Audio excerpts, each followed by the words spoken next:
Welcome to the crash course. आज हमारे crash course का लेक्चर नंबर 2 है और मैं हूं ज़ैनुल आबिदीन, आपका फ़िज़िक्स इंस्ट्रक्टर। आज के लेक्चर में हम बात करेंगे एप्लीकेशंस ऑफ हीट ट्रांसफ़र की। इसी तरह से हम बात करेंगे ग्रीन हाउस इफ़ेक्ट की और हम बात करेंगे ग्लोबल वार्मिंग की। तो आज हमारे 3 मेजर कंटेंट्स हैं। पहले हम इनको जो है वो अंडरस्टैंड करेंगे, थोड़ा सा रिवाइज़ करेंगे, देन हम वर्कशीट की तरफ मूव करेंगे।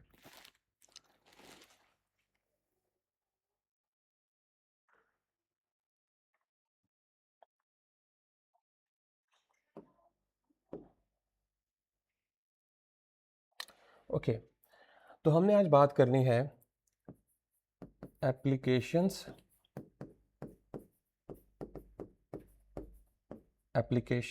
Of heat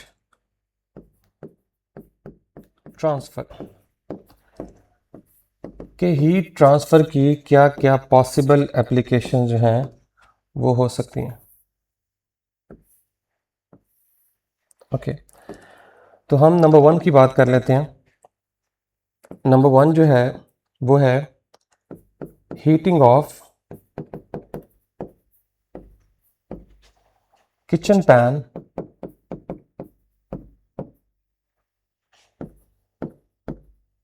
bye conduction, conviction and radiation. तो आप सारे जो हैं वो हीटिंग पैन के साथ familiar होंगे और आपको इस बात का पता है कि हीटिंग पैन जो है, जो हम यूज़ करते हैं मोस्टली घरों के अंदर, वो कुछ इस तरह से होता है और साथ उसके एक हैंडल होता है। ओके, सो ये हमारा जो है वो एक हीटिंग पैन है। ओके, तो हम इसको क्या करते हैं कि हम इसको जो है वो फ्लेम पर रख देते हैं और हम इसे क्या करते हैं, हीट करते हैं। और लेट्स से इसके अंदर कोई भी सॉर्ट ऑफ हमारे पास मटेरियल है, कोई वाटर है, व्हाट्सएवर। तो यहाँ पे हमने अंडरस्टैंड करना है कि कौन कौन से प्रोसेसेस जो हैं वो हो रहे हैं जिसके थ्रू हीट ट्रांसफ़र हो रही है। अगर आप गौर करें तो ये जो हम हीट कर रहे हैं इसको, ये हीटिंग के दौरान जो है, ये यहाँ से जो फिनोमिना हो रहा है उसे हम कहते हैं कंडक्शन। मतलब ये जो फ्लेम है ये क्या कर रहा है, ये इस पैन की बेस को हीट कर रहा है और थ्रू कंडक्शन जो है वो हीट क्या हो रही है, ट्रांसफ़र हो रही है। ओके, इसी तरह से ये जो हमने इसके अंदर लिक्विड यूज़ किया हुआ है, लेट्स से ये वाटर है और ये वाटर चूँकि आपको पता है कि जब ये वार्म होना स्टार्ट होता है तो बेस वाला जो वाटर होता है वो वार्म होकर ऊपर चला जाता है कन्वेक्शन के थ्रू, और ऊपर वाला जो डेंस कोल्ड वाटर होता है वो इसको रिप्लेस कर देता है। मीन्स टू से कि आपके पास ये नीचे वाला वाटर ऊपर चला जाएगा और ऊपर वाला वाटर नीचे आ जाएगा।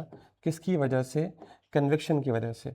तो यहाँ पे जो मेथड हो रहा है वो है कन्वेक्शन, और इवनली जो है वो हमारा जो भी लिक्विड है, जो भी वाटर है, जो भी चीज़ है, वो क्या हो रही है, हीटअप हो रही है। ओके, तो ये जो फ्लेम आप देख रहे हैं, ये जो हमने फ्लेम इसको प्रोवाइड किया हुआ है, ये फ्लेम ना सिर्फ कंडक्शन के थ्रू बल्कि ये यहाँ से रेडिएशन के थ्रू जो है, रेडिएशन के थ्रू जो है ये हीट भी ट्रांसफ़र कर रहा है।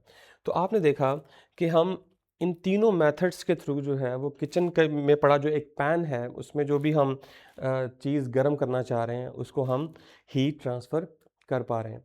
ओके, तो ये तो थी एक एप्लीकेशन। इसी तरह से हम दूसरी एप्लीकेशन के बारे में बात कर सकते हैं। ओके, जैसे maintaining maintaining a liquid temperature, कि आप लिक्विड टेम्परेचर जो है उसको कैसे मेंटेन कर सकते हैं। लेट्स से मैं कहता हूँ कि मेरे पास एक थर्मस फ्लास्क है। थर्मस फ्लास्क आपने देखी होगी, कुछ इस तरह से होती है, जो कि हम अक्सर यूज़ करते हैं, घरों में भी यूज़ करते हैं। कहीं पे भी अगर हमने कहीं पे भी अगर हमने लिक्विड को कैरी करना हो तो वहाँ पे हम एक थर्मस फ्लास्क जो है वो क्या करते हैं, यूज़ करते हैं।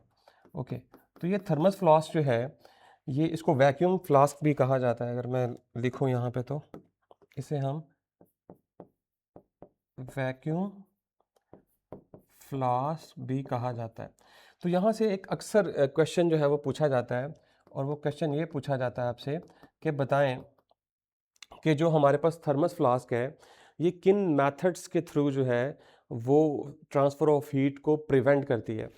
तो हमें पता है कि इस के अंदर जो है, इसका जो अंदर वाला हिस्सा होता है ये वाला, इसमें हमने मिरर लगाया होता है। एक मिरर होता है, शाइनी मिरर होता है, और उस शाइनी मिरर का जो है वो काम सिर्फ़ और सिर्फ यही होता है कि इस मिरर ने जो है वो रेडिएशन के थ्रू जो हीट निकल रही है, रेडिएशन के थ्रू जो हीट ट्रांसफ़र हो रही है उसको मिनिमाइज़ करना है। प्रैक्टिकली तो ये 100% नहीं करता, लेकिन ये उसको काफ़ी हद तक जो है वो मिनिमाइज़ करता है, और हीट इन्हीं मिरर्स के साथ कोलाइड करके जो है वो अंदर ही रहती है। मतलब कि जैसे मिसाल के तौर पर कि हीट जो है वो इन्हीं मिरर्स के दरमियान क्या करती रहती है, कोलाइड करती रहती है, और मैक्सिमम पोर्शन जो है वो इसका फ्लो नहीं करता है इससे बाहर।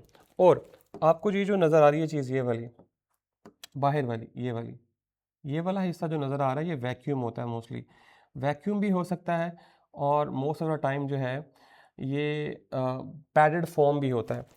तो ये जो है, जस्ट अ मिनट, ओके, तो ये जो हमारे पास वैक्यूम वाला हिस्सा है ये प्रिवेंट करता है कंडक्शन को। ओके, क्योंकि इसकी वजह से जो है वो इन्वायरमेंट के साथ इंटरेक्ट नहीं होता, तो थ्रू कंडक्शन जो जो इस फ्लास्क का जो मटेरियल है उसकी वजह से कोई भी हीट बाहर फ्लो नहीं करती।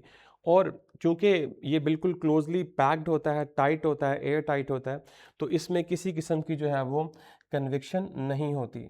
तो इसमें नो कन्विक्शन, हमारे मॉलिक्यूल्स जो हैं वो यहाँ से बाहर फ्लो नहीं करते। तो ये दो एग्जांपल्स हैं इसकी, जिसमें हम heating of kitchen pan bye conduction, convection and radiation, maintaining a liquid temperature. इसी तरह से आई होप सो कि आपने ये जो है वो नोट कर लिया होगा। तो हम आगे मूव करते हैं, मुझे इसको रेस करना पड़ेगा। ओके, हमने दो जो यूजेस थे वो देख लिए, और अब हम तीसरा देखेंगे। नंबर 3 है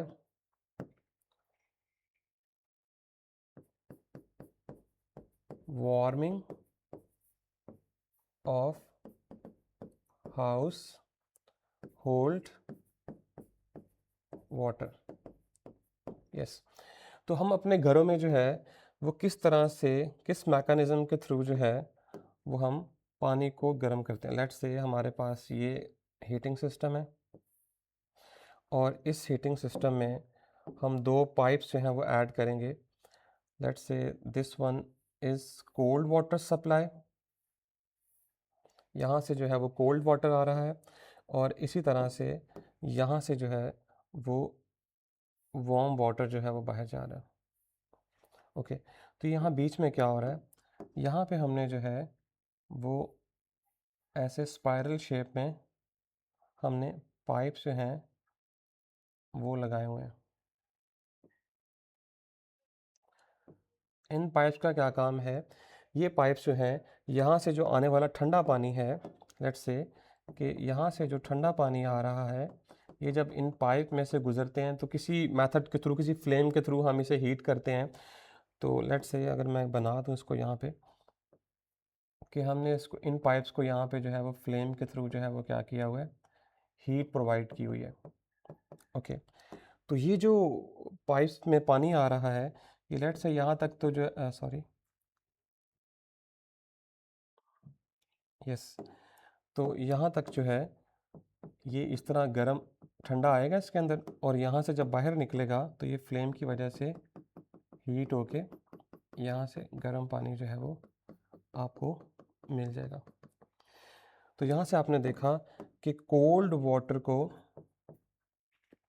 हमने हॉट वाटर में जो है वो क्या कर लिया है, चेंज कर लिया है। ओके, तो ये भी हमारे पास जो है वो एक एग्जाम्पल हो सकती है। ओके, तो आई होप सो कि इतने एग्जांपल्स जो हैं वो मोर देन इनफ है। हम अब मूव करते हैं ग्लोबल वार्मिंग की तरफ या ग्रीन हाउस इफेक्ट की तरफ। What is green house effect? Okay, तो हम ज़रा इसका स्ट्रक्चर थोड़ा सा बना लेते हैं। ओके, फर्स्ट करें कि हमारे पास जो है अर्थ है, जस्ट अ मिनट। ओके, ये हमारे पास एक अर्थ है। ओके, इसी तरह से जो है यहाँ पे हमारे पास सन है। ओके, तो हमने देखा कि हमारे पास अर्थ है और सन है। तो ये हमारी अर्थ है और ये जो है वो हमारा सन है।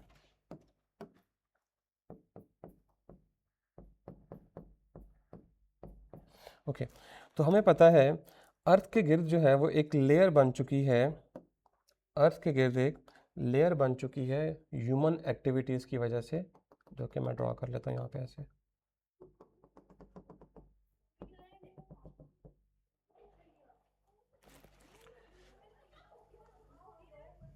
Just a minute. ओके, तो ये एक लेयर बन चुकी है। अब ये जो लेयर बनी हुई है किस चीज़ की बनी हुई है? ये लेयर जो है basically carbon dioxide number 1, number 2 methane, number 3 water vapours. तो हमारी ह्यूमन एक्टिविटीज़ की वजह से carbon dioxide, methane and water vapours जो हैं वो हमारी जो एटमॉस्फेयर उसमें सस्पेंडेड हो गया और उन्होंने एक लेयर बना दी है। तो होता ये है कि अब जो सन है, सन से जो रेडिएशन आ रही है,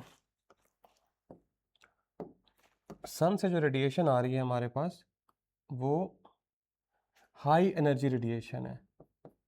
हाई एनर्जी, और हाई एनर्जी जो रेडिएशन होती है उससे हम अल्ट्रा वायलेट कहते हैं।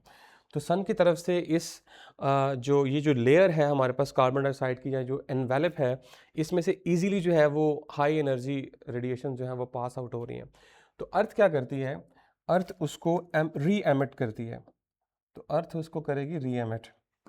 तो यहाँ से जब ये अब्जॉर्ब करेगी हाई एनर्जी और री एमिट करेगी लो एनर्जी, जो कि इंफ्रारेड होती है। तो जब ये री एमिट करेगी तो ये जो हमारे पास लेयर है ये इसको रिफ्लेक्ट बैक करेगी ऐसे ऐसे। ये बार बार इसको क्या करेगी? रिफ्लेक्ट बैक करेगी।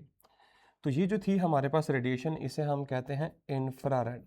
तो आपने यहाँ से ये चीज़ देखी कि ये जो लेयर है ये लेयर ओपेक है, मतलब कि ये उसको पास आउट होने नहीं देती, मतलब कि जो है वो बीच में से गुजरने नहीं देती। तो इस लेयर को हम ओपैक भी कहते हैं कि ये लेयर इंफ्रारेड रेडिएशन के लिए क्या है? ओपैक। जबकि हाई एनर्जी रेडिएशंस के लिए ये क्या है? ट्रांसपेरेंट। तो आपने ये बात याद रखनी है, अगर आपसे हमसे कुछ पूछ लिया जाता है कि ये जो हमारे पास कार्बन डाइऑक्साइड, मीथेन जो कि ग्रीन हाउस गैसेज हैं, इनका जो इन्वेलप है ये किस रेडिएशन के लिए जो है वो ट्रांसपेरेंट है और किसके लिए ओपैक है। तो आपने याद रखना है कि ट्रांसपेरेंट हाई एनर्जी यानी कि अल्ट्रावायलेट रेडिएशंस के लिए है और ओपैक जो है वो इंफ्रारेड रेडिएशन के लिए। अब हम बातें हैं दूसरी तरफ कि ग्रीन हाउस इफेक्ट हमारी अर्थ के लिए बहुत ज़्यादा ज़रूरी है, जिसे हम नेचुरल ग्रीन हाउस इफेक्ट कहते हैं। यस, जिसे हम नेचुरल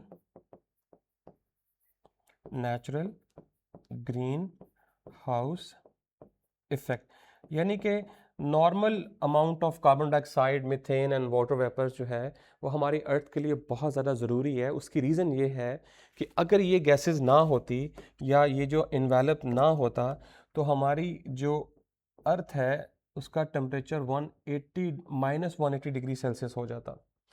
तो एक नॉर्मल या ऑप्टिमम टेम्परेचर को मेंटेन करने के लिए ये ग्रीन हाउस गैसेस जो है वो नेचर में एग्जिस्ट करती हैं। लेकिन हमारी ह्यूमन एक्टिविटीज़ की वजह से, हमारी जो ह्यूमन एक्टिविटीज़ हैं, जैसे फॉर एग्ज़ाम्पल नंबर 1 जो है वो डिफॉरेस्टेशन है। ओके, नंबर 2 है burning of fossil fuels, burning of fossil fuels, और जो स्मोक हमारा एमिटेड हो रहा है कहाँ कहाँ से, व्हीकल से, या जो हमारे किल्न्स होते हैं जहाँ पे ईंटें बनती हैं, तो ये सारी ऐसी रीजंस हैं जिनकी वजह से ये लेयर जो है, जो कि पहले एक ऑप्टिमम टेम्परेचर प्रोवाइड कर रही थी, अब ये लेयर जो है वो इतनी ज़्यादा स्ट्रॉन्ग होती जा रही है, इतनी ज़्यादा स्ट्रॉन्ग होती जा रही है कि ये अब हीट को मज़ीद जो है वो ट्रैप करना शुरू कर दिया इसने। अब इसकी ट्रैप करने की वजह से, इसके ट्रैप करने की वजह से जो अर्थ का जो एवरेज टेम्परेचर है, अर्थ का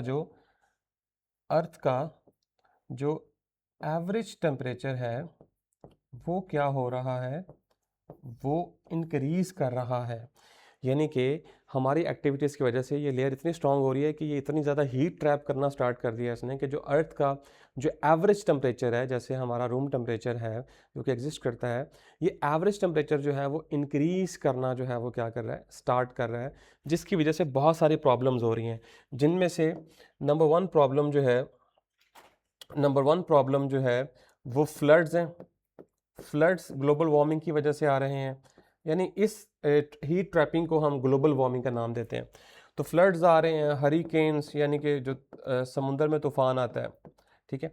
इसी तरह से हमारे पास जो है वो ड्रॉट्स यानी कहत साली जो है वो इसकी वजह से हो रही है, यानी कि, और इसके अलावा वाइल्ड फायर्स, ये सारे जो हैं ये इसकी कॉन्सिक्वेंसेस हैं जो हम लोग फेस कर रहे हैं इस ग्रीन हाउस इफ़ेक्ट और ग्लोबल वार्मिंग की वजह से।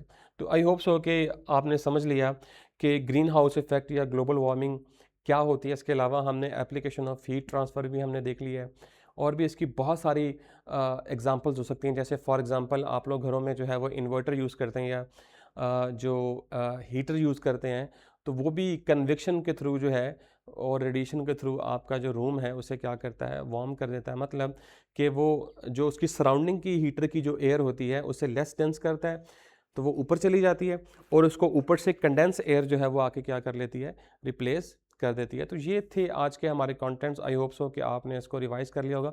और ये छोटी छोटी एमसीक्यूज यहाँ से आ सकते हैं कि कौन कौन सी ग्रीन हाउस गैसेज होती हैं और इनकी क्या रीजंस हैं, और ग्लोबल वार्मिंग कैसे हो रही है, तो उसके क्या जो कॉन्सिक्वेंसेज हैं हम लोग फेस कर रहे हैं। तो ये सारी चीज़ें, तो आई होप सो कि आपने इसको जो है वो अंडरस्टैंड कर लिया होगा। तो अब हम अपनी चलते हैं वर्कशीट की तरफ। ओके, तो पहला हमारा जो है वो एमसीक्यूज है,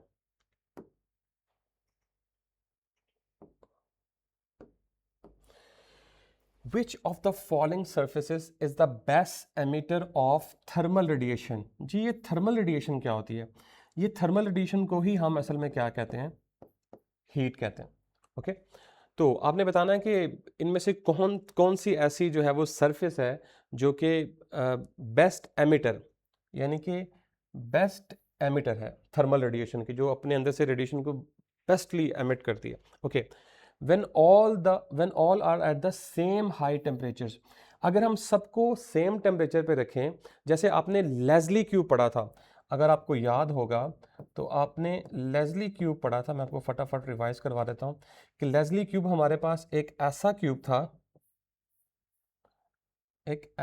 था जिसकी 4 सरफेसेस थी, और अगर आपको याद हो तो हमने उसकी चारों सरफेसेस जो थी उसमें से एक शाइनी सरफेस थी, ठीक है। इसी तरह एक जो थी वो प्योर ब्लैक सरफेस थी, एक डल ब्लैक थी, और एक वाइट सरफेस थी, और उसके अंदर हमने वार्म वाटर जो था वो डाला हुआ था ताकि इस बॉक्स में हर सरफेस का टेम्परेचर जो है वो क्या रहे, सेम रहे। तो वहाँ से हमने उसको स्टडी किया था सारे कलर्स को। ओके, तो शाइनी ब्लैक सरफेस जो है, क्या ये जो है वो आपके पास एक बेस्ट एमिटर है, या डल ब्लैक सरफेस है, या डल वाइट सरफेस है, या नन? आपको इस बात का पता होना चाहिए, कि ये जो डल ब्लैक सरफेस है, ये हमने पढ़ा हुआ है कि ये बेस्ट अब्जॉर्बर भी है बच्चों, अब्जॉर्बर भी है और बेस्ट एमिटर भी है। तो विदाउट एनी डाउट आप ये कह सकते हैं कि dull black surface is the right answer. Okay, I hope so कि आपको क्लियर हो गया होगा। ओके, सो हम आगे मूव करते हैं। ओके, एमसीक्यूज नंबर 2 है, the green house effect is primarily caused by the atmosphere. जी, ये जो ग्रीन हाउस इफेक्ट आप पढ़ते हैं, caused by the atmosphere being transparent to short wavelength radiation. मैंने आपको पहले बताया था कि जो अल्ट्रा वायलेट, यहाँ से शॉर्ट से मुराद है कि अल्ट्रा वायलेट रेडिएशन जो है वो शॉर्ट वेवलेंथ है, और उसके लिए वो जो कार्बन डाइऑक्साइड और वाटर वेपर्स की जो लेयर होती है वो बिल्कुल ट्रांसपेरेंट होती है। ओके, बट ओपेक, मतलब ओपेक एक ऐसा मटेरियल होता है जो कि धुंधला होता है, मतलब कि वो अपने अंदर से किसी भी रोशनी को पास होने नहीं देता। विच द फॉलोइंग, ओके, वो कह रहा है आपसे कि ये जो transparent to short wavelength green house effect primarily cause by the atmosphere being transparent to short wavelength radiation but opaque to which the following. जी, इनमें से कौन सी रेडिएशन जो है वो ओपेक है? मैंने आपको बताया था कि शॉर्ट वेवलेंथ जो है वो अल्ट्रावायलेट है और जो लॉन्ग वेवलेंथ है वो इंफ्रारेड है। तो इंफ्रारेड रेडिएशन को वो इजीली जो है वो रिफ्लेक्ट बैक कर देता है, उसके लिए ये एज अ ओपेक मटेरियल जो है वो क्या करता है, बिहेव करे। तो आपने ये बात याद रखनी है कि जब ओपेक की बात आएगी then it will be infrared, infrared radiation. Fine, ये भी क्लियर हो गया आपको? ओके, सो नेक्स्ट चलते हैं। ओके, एमसीक्यूज नंबर 3 है, an infrared thermometer, okay, an infrared thermometer has a DS ratio. Okay, तो हमने डीएस रेशियो जो है उसको डिस्कस ही नहीं किया। Okay, so what is DS ratio? हम अपनी सॉरी, डीएस रेशियो, ओके, तो आपको ये पता है कि जब कोविड के दिनों में हम जो है वो एक गन यूज़ करते थे टेम्परेचर चेक करने के लिए, वो बेसिकली इंफ्रारेड थर्मोमीटर था। हमारी बॉडी चूँकि हीट की वजह से जो रेडिएशंस एमिट करती है वो इंफ्रारेड रेडिएशंस एमिट करती है, और वो थर्मोमीटर हमारी इंफ्रारेड रेडिएशंस को क्या करता था, एक ख़ास डिस्टेंस से विदाउट एनी कांटेक्ट उसको मेजर करके हमें टेम्परेचर बता देता था। तो डीएस रेशियो जो होती है इसको हम कह सकते हैं it is a ratio which, sorry, it is a ratio which relates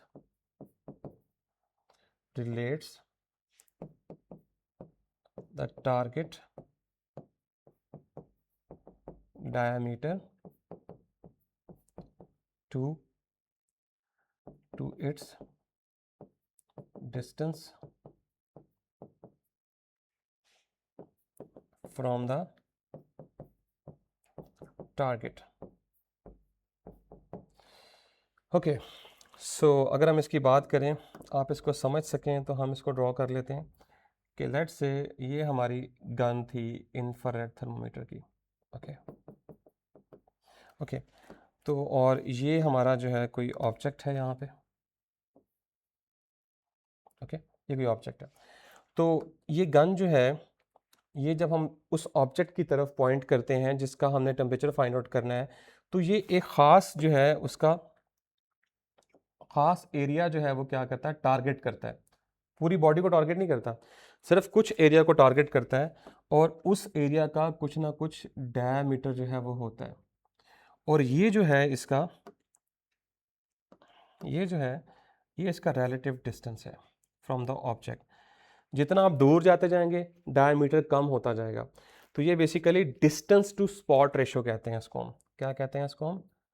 distance to spot ratio. अब इसका मतलब क्या है?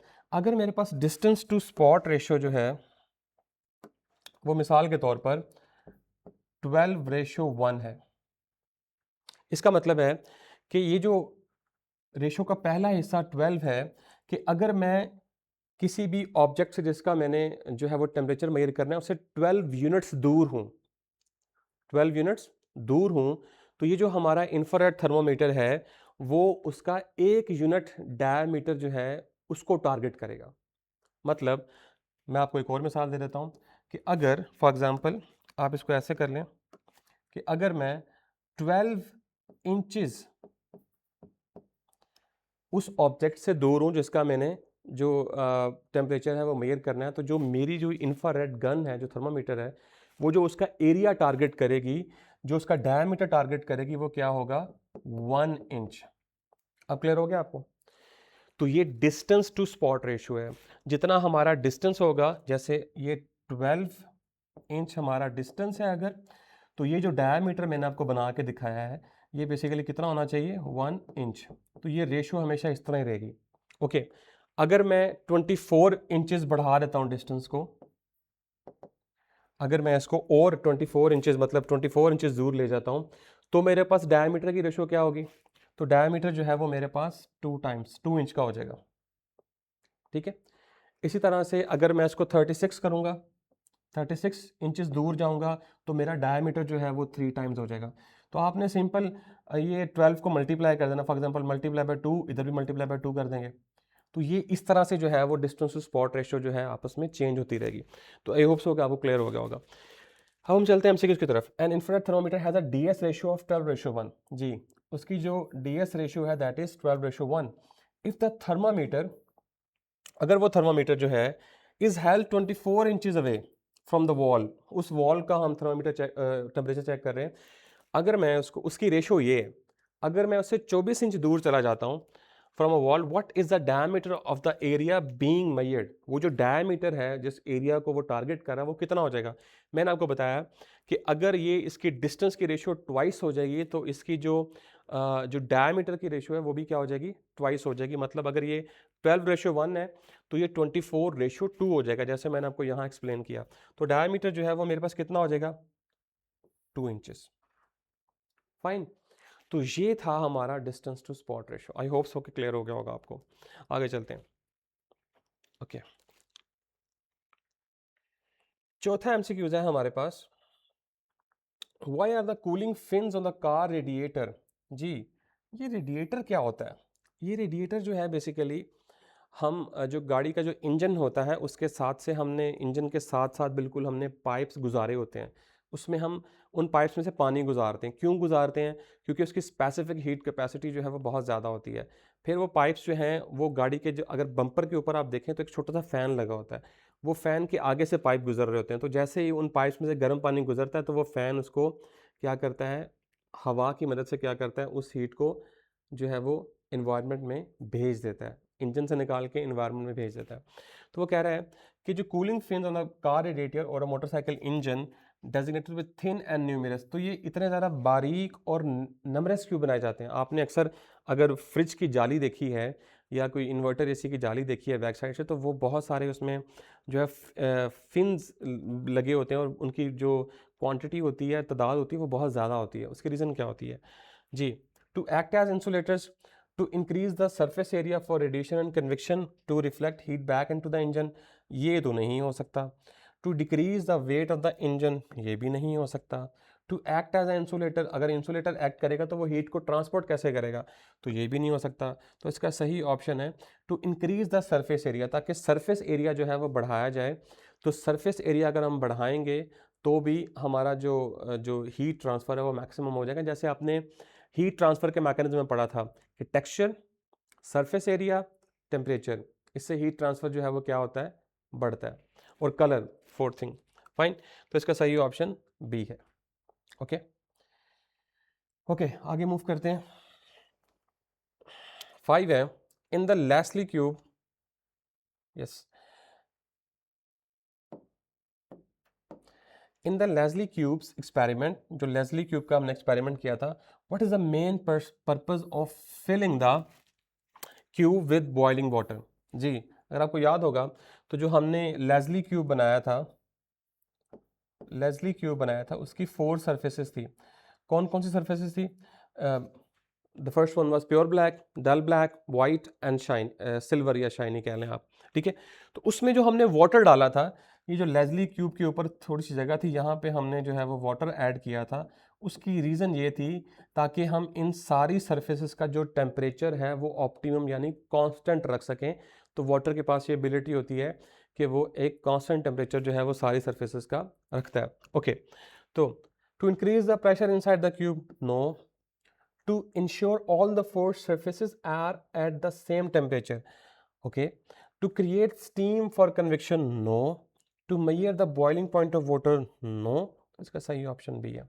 तो आपने ऐसा नहीं करना कि फौरी तौर पर जो है वो मार्क कर दिया करें, पहले सारे ऑप्शंस पढ़ लिया करें, उसके बाद जो करेक्ट होता है उसको मार्क कर लिया करें। तो आई होप सो कि ये भी क्लियर हो गया होगा आपको। ओके, आगे मूव करते हैं। 6 है, which the following describes the role of methane. जी, इनमें से कौन सा जो है वो मीथेन का रोल जो है वो प्रोवाइड कर रहा है इन ग्लोबल वार्मिंग। ओके, तो मीथेन आपको पता है CH4 ये गैस होती है, इसको नेचुरल गैस भी कहा जाता है, जो हम अपने घरों में इस्तेमाल करते हैं। तो इनमें से कौन सा जो है वो रोल प्ले कर रहा है? Okay, it depletes the ozone layer directly, no. It is a potent green house gas that traps heat more effectively than CO2. It acts as a coolant in the upper atmosphere, no. It reflects solar radiation back into space, no. It depletes, no. वो तो हमारे पास chlorofluorocarbons होते हैं जो कि ozone layer को deplete करते हैं। ओके, CFCS जिसको कहते हैं। तो what it is a potent, yes, ये एक बहुत ही ज़बरदस्त ग्रीन हाउस गैस है जो कि ज़्यादा इफेक्टिवली जो है वो हीट को ट्रैप करती है as compare to carbon dioxide. Fine, तो इसका सही ऑप्शन जो है वो बी है। तो हम क्विकली रिवाइज करते हैं कौन कौन सी हमारे पास गैसेस थी। Carbon dioxide, methane and water vapours, ये तीन हमने गैसेस पढ़ी हुई हैं जो कि ग्रीन हाउस में एक अहम रोल जो है वो प्ले करती हैं। ओके, आगे मूव करते हैं। विच transition, okay, which transition contributes most to global warming as opposed to the natural greenhouse effect? मैंने आपसे डिस्कस किया था कि हमारी ज़मीन के पास ऑलरेडी जो था वो एक ग्रीन हाउस लेयर थी जो कि उसका ऑप्टिमम टेम्परेचर बनाने के लिए ज़रूरी थी। तो ये जो हमारी वजह से, जो हमारी ह्यूमन एक्टिविटीज़ की वजह से जो प्रॉब्लम क्रिएट हो रही है, उसकी वजह से जो ग्रीन हाउस इफेक्ट क्रिएट हो रहा है वो नेचुरल नहीं है, वो आर्टिफिशियल है, वो हम मैन मेड है, वो हमने खुद बनाया हुआ है। Okay, the increase in CO2 due to burning fossil fuels, the natural evaporation of water from the oceans, no. The volcanic eruptions, no. The seasonal changes in the earth tilt, no, sorry, okay, ये भी नहीं है। तो increase in CO2 due to burning of fossil fuels, yes, जब हम fossil fuels में कौन कौन सी चीज़ें होती हैं हमारे पास? तो फॉसिल फ्यूल्स जो है वो हमारे पास कोल, नेचुरल गैस एंड ऑयल, ये तीन चीज़ें हमारे पास ऐसी हैं जिनको हम फॉसिल फ्यूल कहते हैं, और इनकी बर्निंग की वजह से कार्बन डाइऑक्साइड जो है वो एटमॉस्फेयर में ऐड हो जाती है। तो इसका सही ऑप्शन ए है। ओके, आगे मूव करते हैं। Why do certain gases in the atmosphere traps more heat? जी, जो सर्टेन गैसेज हैं ये क्यों जो है वो as compare to other gases, यानी कि ऑक्सीजन भी तो हमारे एटमोसफेयर में है, तो वो क्यों नहीं जो है वो ज़्यादा गैसेस को ट्रैप करती है? Due to their molecular structure, इनका मॉलिक्यूलर स्ट्रक्चर जो